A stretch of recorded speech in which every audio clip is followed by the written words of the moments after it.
Welcome back to the Metronome Madness League. We have the Sin City Cyndaquils facing off against the Heavily Heattrans in the third match of round number 8. The Cyndaquils not doing that well this season. They are 1-6. Very bad start to the season's Heattrans 4-3. So they're about middle of the road, and we'll see who can come out on top in this battle as Landorus starts off with a hold back. Hold back, of course, not a strong move. Actually did more than I even expected it to. Still didn't do a lot. And there goes a Necrozma now. Oh, setting up with some spikes. Early on is the best time for things like that, as each Pokemon coming out onto the field after Landorus will be damaged by the spikes. So good idea by the Heattrans. Looks like they're playing for the long road here. There goes the Leaf Tornado. Leaf Tornado by... Oh, that actually did more damage than I expected. Leaf Tornado almost putting Necrozma in the yellow. And Necrozma tries for a Fissure. Oh, it doesn't affect Landorus. Have to remember, you can't hit Landorus with ground-type moves. And wow, that was fortunate, because if that Fissure landed, one hit, KO. There we go. Landorus looking to retaliate now with a Tri-Attack. Tri-Attack, of course. Has an... Oof. What a big hit. It has an opportunity for a status effect. None there. So Necrozma goes for the fake tears. Necrozma is not keeping up with this Landorus. Surprisingly, it is not keeping up at all with this Landorus and just can't seem to deal damage, or choosing not to deal damage, while Landorus is landing big hit after big hit. There goes Landorus with the Charge Beam. Imagine that might be a big hit as well, and it's going to raise the special attack stat. Necrozma in the red. Oh, no special attack boost there. There we go, Necrozma with the Electro Web, which again is another move that doesn't affect Landorus. Heattrans just keep going for it here. And Landorus now gonna go for the role play. Oh, they're gonna change their ability. So they're taking Necrozma's ability, so they don't have Sheer Force anymore, going for the Prism Armor. I think I'd rather have Sheer Force, to be honest. But now it has Prism Armor. There goes the Rock Wrecker. There goes a strong move from the Necrozma. Necrozma finally retaliating hard. That's going to land in a big hit on that Landorus. It's neutral. Remember, Landorus is part flying. If you're liking the battle so far, make sure you hit that like button. Subscribe for more Metronome Madness League. And as well, I'd like to give a special thanks to my patrons for supporting me and the channel. Necrozma goes down there. The super effective hit. Good job by the Landorus. First Pokemon to lose is the Heattrans. So they're going to swap to the Calyrex now. It's the Shadow version. Calyrex won't allow them to eat berries, which is not a bad ability to have in this season, as several Pokemon are holding berries. There goes the Toxic. Oh, that's one way to come back. Heattrans making sure this Landorus cannot stay on the field for a long time. It will go down in a few turns due to the poison. Here comes Landorus. Now has to make the best use of its time. Goes for the Pin Missile, which will be neutral against this Pokemon, I believe. Only hits twice with that Pin Missile, so that's not huge. And there goes the first of the poison damage to the Landorus.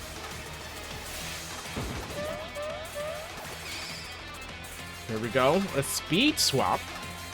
Interesting. Isn't that going to make the Landorus faster?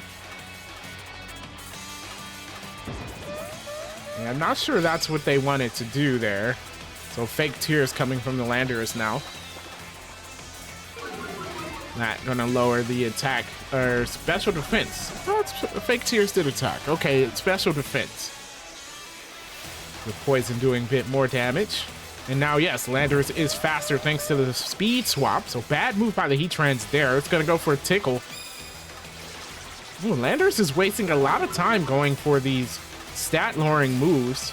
But maybe it's just there to assist its teammates in taking out the Calyrex. So you have to wonder. There goes the Bug Buzz. Oh my gosh! It's not very effective, but it took it out anyway, and Landorus goes down. Of course, Calyrex gets a special attack boost from that, from its ability. Didn't expect Bug Buzz to do that much damage. My gosh. Now the Cyndaquils are down to their Necrozma. Of course, this is Dawn Wings Necrozma, significantly stronger. It takes damage from the spikes. And Calyrex, attempting to do some damage, is going to go for a Tail Slap. That does not affect the Ghost type. So the Cyndaquils get off without being hit there, and they go for a Harden, setting up their Necrozma to withstand any attacks. Although, you would want something like Light Screen, I would think, because Calyrex has that special attack boost. Its physical attack, I don't think, is what you need to worry about. Here comes Calyrex now with the Iron Defense, raising its own defenses. Looks like it's time to set up for both these teams. Here we go. There's the Snipe Shot. Oh. Snipe Shot coming from the Necrozma, and oh, what a big hit. Calyrex takes a massive amount of damage. Not what it wanted to see. Now it's going for the power split. Balancing out the power between these two Pokemon. As Necrozma goes for a Spatial Rend. Spatial Rend will do it. Calyrex takes another big hit and goes down. And Necrozma just hit hard out there. Those two Pokemon were about evenly matched stat-wise, and Necrozma really went hard. Now the last Pokemon on the Heattrans is the Wishiwashi, which is a bit of a double-edged sword. It is a strong Pokemon with a high base stat total, but once it gets below half health, it's almost the end of the match for them.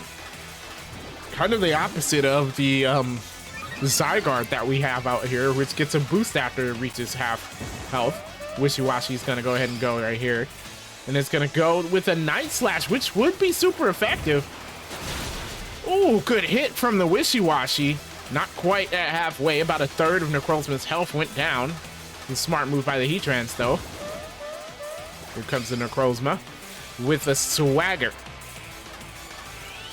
Swagger going to confuse the Wishiwashi while raising its attack stat, making it dangerous if it hits itself. And that's exactly what the Heattrans want to avoid. They have to break through the confusion here, and they don't. They actually hit themselves, doing a good amount of damage to themselves. Not what they want to see, especially since Wishiwashi is their last Pokemon. There you go. The Freeze Dry. Oh, Freeze Dry is going to do a lot of damage. Super effective Eyesight move against the water Pokemon. Wishiwashi withstands it, but it's in the red. It gets a chance to attack here. And it will go with the Metronome. This time it goes for a Sand Attack, hoping that its attacks can miss, or Necrozma's attacks can miss as it downgrades itself. Right here with the Schooling. That might have spelled the end of this battle right here.